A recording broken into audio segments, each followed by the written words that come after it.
যদি তোমার ফিরতে মন চায়, রাস্তা একটা আছে। 40 বছর নামাজ আদায় করো না, 50 বছর নামাজ আদায় করো না, এই পৃথিবীর যত ধরনের নেশা আছে কোনোটা তুমি বাদ দাও নাই। এই এলাকার অমুক তুমুক যত খারাপ বাজে মেয়ে আছে সবার সাথে তোমার বাজে সম্পর্ক ছিল। তুমি একটা বাজে ছেলে, সে একটা বাজে মেয়ে। ওকে, সমস্ত গায়কের গান, সমস্ত নর্তকীর নাচ তুমি উপভোগ করেছো। শোনো, 40 বছরের অপরাধ, 50, 60, 70-এর অপরাধ। শোনো, রাস্তা একটা আছে। ও বোন, ও ভাই, রাস্তা একটা আছে, আমি বলে দিয়ে যাই।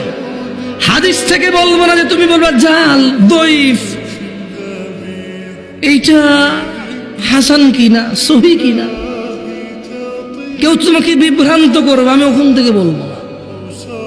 আমি তোমাকে কোরআন থেকে বলবো, সূরা ফুরকানের আয়াত থেকে। তিনি সুবহানাহু ওয়া তাআলা বলছেন, এই পৃথিবীর, এটা শুধু মুসলমানদের জন্য না, কিন্তু এটা শুধু মুসলমানদের জন্য না, এই পৃথিবীর সবার, সব অপরাধীর জন্য। তিনি বলছেন, ইল্লা মান তাব,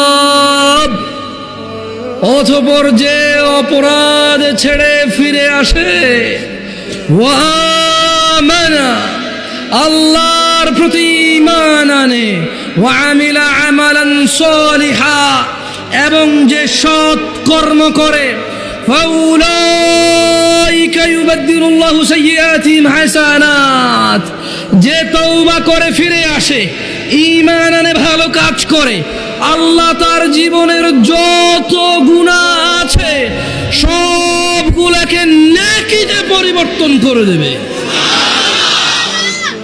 চয়েস ইজ ইয়োর্স, তোমার চয়েস ভাই, সিদ্ধান্ত তোমার।